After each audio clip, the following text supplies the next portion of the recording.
Welcome to WWP Clips. This is the official Clips channel for We Want Picks. We will be uploading our individual fight breakdown videos here, so make sure you like and subscribe so you don't miss any of our content. And as always, go to wewantpicks.com/bets, sign up with any one of our 5 betting partners, make a deposit, and we send you $50 as a thank you. And next up at UFC 267, we have the main event of the evening. We have Israel Adesanya defending his belt against Jared Cannonier.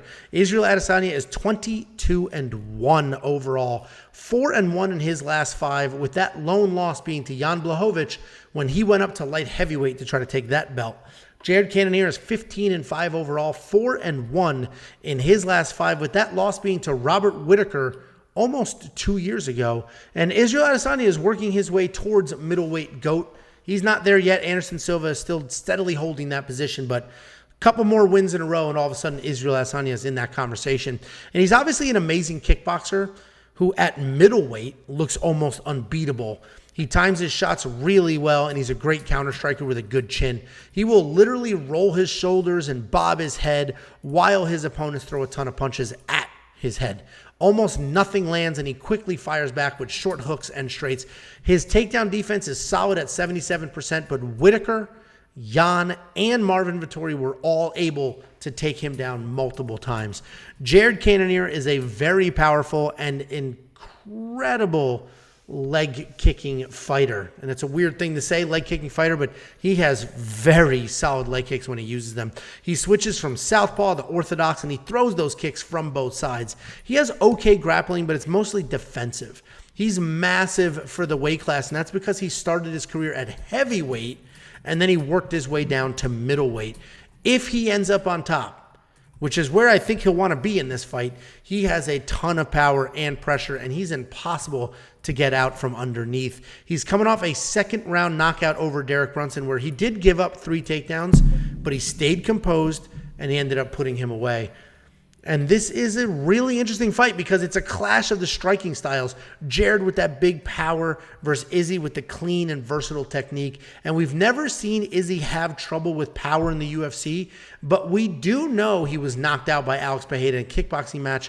And a heavyweight who's now a middleweight in Jared Cannonier definitely hits hard enough to do some real damage. So while Jared is going to be very dangerous with his strikes, he almost, like the no takedowns, he offers no takedown threat whatsoever, and I think that's going to be the issue for him because without that threat of the takedown to set it up, Jared's power is going to be really obvious. Izzy's going to see it from a mile away. His speed, his technique is going to beat Jared to the punch. So I like Izzy to win this fight, but it's going to be very interesting to see what happens if Jared lands clean. What do you think, Jakey boy?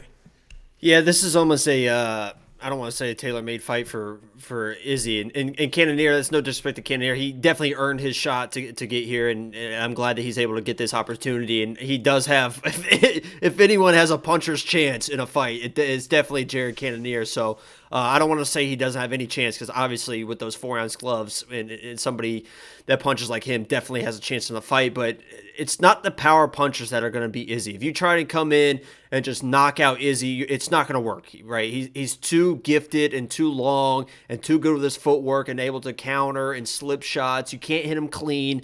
You just cannot come in and try to knock out Izzy. The person that's going to beat Izzy is either a dominant wrestler, right? Because we saw that against Jan. And even in that fight, I think people misremember that fight, not to go on a tangent too much, but that was a 48-47 decision. Izzy was right there in that fight. And even though he was taken down and on his back a little bit, if somebody comes in as a dominant wrestler, that might be how you beat Izzy.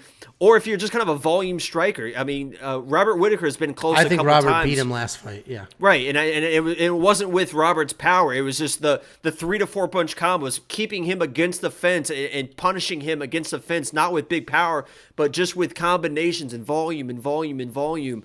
Those are the type of dynamic strikers that are going to be able to beat Izzy. Unfortunately, Jared Cannonier is not that guy. He's the one-punch power guy, and maybe he's able to sneak something in and find that shot. He's definitely got that opportunity to do that, but this should be a tailor-made, typical Izzy fight. I actually think that he might be able to find the finish with some overextending by Cannonier. Maybe gets frustrated with the jabs and really comes with the power shots, and Izzy's able to slip it perfectly and land those counters that he was landing a little bit earlier in his career, where a lot of times it's been decisions lately. Obviously, I mean, he finished with Paulo, but Paulo was kind of a mess going into that fight. But I think Izzy might be able to find I think Izzy might be able to find a finish in this fight.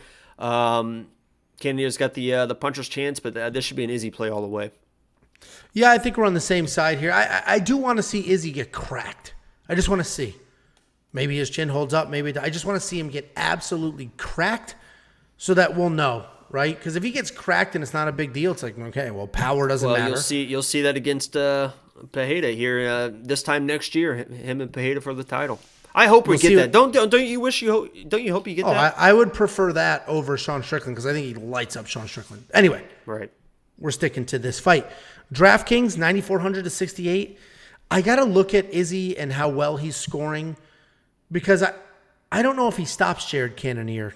I think it's as exciting as Israel Adesanya can be, he's kind of a pitter-patter kind of guy. Like, he relies on you chasing him, and Jared Cannonier, I don't think he's going to chase him. I think it's a big spotlight. I think he's going to be, like, waiting and throwing the big punches, but I don't think he's going to be charging forward doing that. What do you think? Was it a DraftKings question? It was a DraftKings question. I'm saying I don't know what to do with Izzy. It's tough. I think he finds the finish, but I don't trust it enough to probably play him. There's some other people, especially there's even people valued under $2,400 or $9,400 that I think have a better opportunity as a finish than Izzy. So I don't think I'm going to play him, honestly. This could be honestly, it could be a very, very boring main event. That's what I'm afraid of, is Izzy just dancing around, afraid of the power, and just pointing his way to a victory. This fight 100% comes down to Israel Adesanya and his willingness to engage. If he wants to engage, 100%. He'll do whatever he wants, and it'll be amazing. And these odds are minus 450 now, by the way. Minus 450. Oh, wow. And if he doesn't want to engage, he's so skilled he can avoid everything and dance around, like you said. So DraftKings will be interesting. That'll be a game time decision for me. Let us know in the comments what you think of Israel Adesanya DraftKings lineup. Monkey Knife Fight, 95 to 87. That's another interesting one. I got to look at Jared Cannonier's strike numbers because I don't think he's been in a 5-round. I don't think he's done a full 5 rounds before. Right? Has he? Was that Whitaker full 5 rounds? I'll have to take a look. I'll just have to take a look. I don't want to misspeak here because 87 seems high for Jared Cannonier because he's not a go out there and get it kind of style. 5 rounds versus Gastelum. Okay.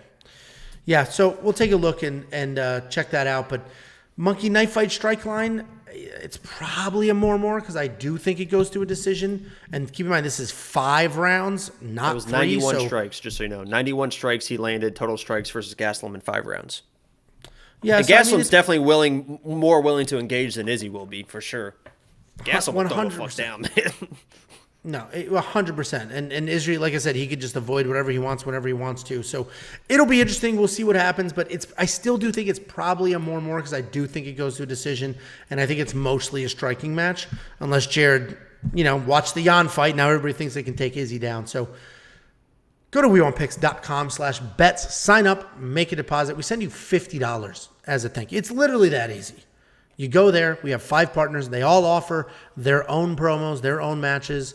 And then on top of it, we give you $50 as a thank you. And the Monkey Knife Fight strike lines, again, you don't need to play every single one. Find the ones you like, play the more or the less. We're just talking how many strikes land in a fight. And if you're right, you can triple your money. You want to string a bunch together, you can 25 times your money.